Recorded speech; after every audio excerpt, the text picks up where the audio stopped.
Hi ആൾ, ഇന്ന് നമുക്ക് green house effect അഥവാ ഹരിതഗൃഹ പ്രഭാവം എന്താണെന്ന് നോക്കാം. ഗ്രീൻ ഹൗസ് എഫക്റ്റ് അതായത് അന്തരീക്ഷത്തിലെ ചില വാതകങ്ങൾ കാരണം സൗരതാപനത്തെ കടത്തിവിടാനും അതുപോലെ തന്നെ ഭൗമവികിരണത്തെ ആഗിരണം ചെയ്ത് ഭൗമപരത്തെ താപം നിലനിർത്താനും സഹായിക്കുന്നുണ്ട് ചില വാതകങ്ങൾ. ഈ ചില വാതകങ്ങളെയാണ് ഹരിതഗൃഹ വാതകങ്ങൾ എന്ന് പറയുന്നത്, അതായത് ഗ്രീൻ ഹൗസ് ഗ്യാസസ് എന്ന് പറയുന്നത്. ഇങ്ങനെ ഭൗമപരത്തെ താപം നിലനിർത്താനും അത് കുറയാതെ നിലനിർത്തി പോകാനും സഹായിക്കുന്നത് കൊണ്ട് ഇതിനെ ഗ്രീൻ ഹൗസ് എഫക്ട് അഥവാ ഹരിതഗൃഹ പ്രഭാവം എന്ന് പറയുന്നു. ഈ മെയിൻലി വരുന്ന ഗ്രീൻ ഹൗസ് ഗ്യാസ് എന്തൊക്കെ നമുക്ക് നോക്കാം. അതായത് carbon dioxide, methane, ozone, നീരാവി എന്നിവയാണ്. ഒന്നുകൂടി പറയാം, carbon dioxide, methane, ozone, നീരാവി എന്നിവയാണ് ഗ്രീൻ ഹൗസ് ഗ്യാസസ്. ഈ ഗ്രീൻ ഹൗസ് ഗ്യാസസ് സ്വാഭാവികമായി നമ്മുടെ അന്തരീക്ഷത്തിലേക്ക് വരുന്നുണ്ട്. അതിന്റെ സോഴ്സസ് എന്തൊക്കെ നമുക്ക് നോക്കാം. അഗ്നിപർവ്വത സ്ഫോടനം, ജൈവവസ്തുക്കൾ ജീർണം എന്നിവയിലൂടെ ഗ്രീൻ ഹൗസ് ഗ്യാസസ് വരുന്നുണ്ട്. അങ്ങനെ നമ്മുടെ ഭൗമപരത്തെ താപം നിലനിർത്താൻ സഹായിക്കുന്നു. ഇതിനെയാണ് ഗ്രീൻ ഹൗസ് എഫക്ട് എന്ന് പറയുന്നത്. എന്നാൽ മനുഷ്യന്റെ ചില ഇടപെടലുകൾ കാരണം ഹരിതഗൃഹ വാതകങ്ങൾ കൂടുതലായും അന്തരീക്ഷ താപനില വർദ്ധിക്കാൻ ഇടയാക്കുന്നുണ്ട്. ഇതിന്റെ കാരണങ്ങൾ എന്തൊക്കെയാണ് നമുക്ക് നോക്കാം. കുറച്ച് മനുഷ്യന്റെ ഇടപെടലുകൾ എന്തൊക്കെയാണ് നമുക്ക് നോക്കാം. അതായത് ധാതു ഇന്ധനങ്ങൾ കത്തിക്കല്, മരം മുറിക്കൽ എന്നിവ. അങ്ങനെ അന്തരീക്ഷത്തിൽ താപനില നിലനിർത്താൻ സഹായിക്കുന്ന ഹരിതഗൃഹ വാതകങ്ങൾ കൂടുകയും അങ്ങനെ അന്തരീക്ഷ താപനില വർദ്ധിക്കാനും കാരണമാകുന്നുണ്ട്. അങ്ങനെ ഹരിതഗൃഹ വാതകങ്ങൾ വർദ്ധിച്ച് വരുമ്പോൾ നമുക്ക് ചൂട് കൂടുകയും അതിന് മെയിൻ കാരണം ഗ്യാസസ് വരുന്നത് ഗ്രീൻ ഹൗസ് ഗ്യാസ് വരുന്നത് കാർബൺ ഡൈ ഓക്സൈഡ് ആണ്. ഏകദേശം 6000 മെട്രിക് ടൺ കാർബൺ ഡൈ ഓക്സൈഡാണ് പ്രതിവർഷം അന്തരീക്ഷത്തിലേക്ക് എത്തുന്നത്. 20ാം നൂറ്റാണ്ടിലെ ഹരിതഗൃഹ വാതകങ്ങളുടെ വർധനവ് കണക്ക് നോക്കിയാൽ അന്തരീക്ഷത്തിന്റെ ശരാശരി താപനില 0.5 ഡിഗ്രി സെൽഷ്യസ് വർധനവാണ് ഉണ്ടാക്കിയിട്ടുള്ളത്. അതായത് 0.5 ഡിഗ്രി സെൽഷ്യസ് താപനില വർദ്ധിക്കാൻ ഹരിതഗൃഹ വാതകങ്ങളുടെ വർധനവ് ഇടയാക്കിയിട്ടുണ്ട്. ഹിജുവചാലങ്ങളുടെ നിലനിൽപ്പ് തന്നെ ഇപ്പോ ഭീഷണിയായി തുടങ്ങിയിരിക്കുകയാണ്.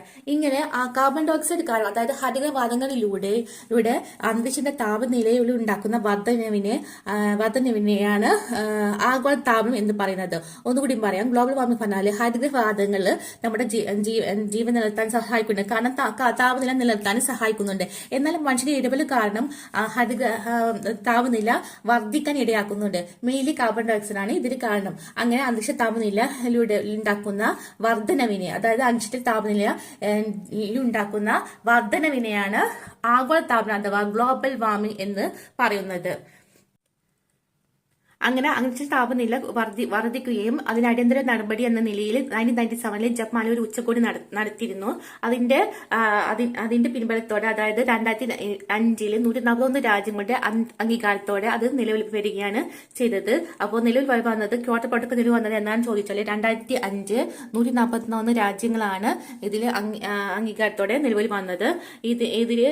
ഇവർ ചെയ്തത് 2012ഓടെ അവർ ചെയ്ത കാര്യങ്ങൾ പറഞ്ഞാൽ 2012ഓടെ ഹരിതഗൃഹ വാതക തോത് 1990 നിന്നും 5% കുറക്കാൻ 35 വ്യാവസായിക രാജ്യങ്ങൾക്ക് ഇവർ താക്കീത് നൽകുകയാണ് ചെയ്തത്.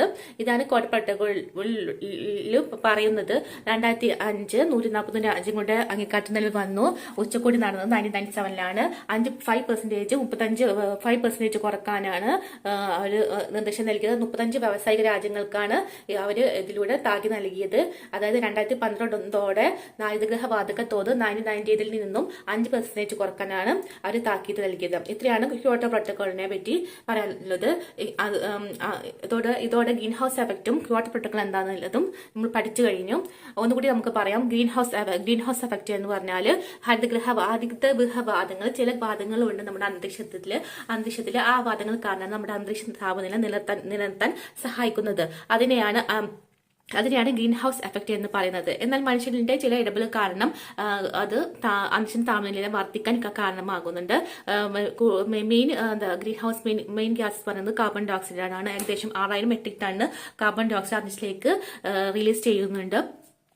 ഇത് അന്തരീക്ഷ താപനില ഏകദേശം 2024 നൂറ്റാണ്ടിൽ അത് 0.4 ഡിഗ്രി സെൽഷ്യസ് വർധനമാണ് അത് ഉണ്ടാക്കിയിരിക്കുന്നത്.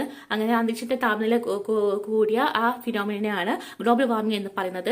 ഇതിനെ അടിയന്തരമായി കൺട്രോൾ ചെയ്യാനാണ് ക്യോട്ടോ പ്രോട്ടോക്കോൾ കൊണ്ടുവന്നത്. അതായത് 1997 ജപ്പാനിലാണ് ഉച്ചകോടി നടത്തിയത്. 2005 141 രാജ്യങ്ങളുടെ അംഗീകാരത്തോടെയാണ് അത് നിലവിൽ വന്നത്. അങ്ങനെ അവർ നൽകിയ താക്കീതാണ് 2012ഓടെ 1990 നിന്നും 5% കുറക്കാൻ 35 വയസ്സായ രാജ്യങ്ങൾക്ക് താക്കീത് നൽകിയാണ് ഇതിലൂടെ ചെയ്തത്. ഇത്രയാണ് ഗ്രീൻ ഹൗസ് എഫക്റ്റും ക്യോട്ടോ പ്രോട്ടോക്കോളിനെ പറ്റിയും പഠിക്കാനുള്ളത്. Thank you.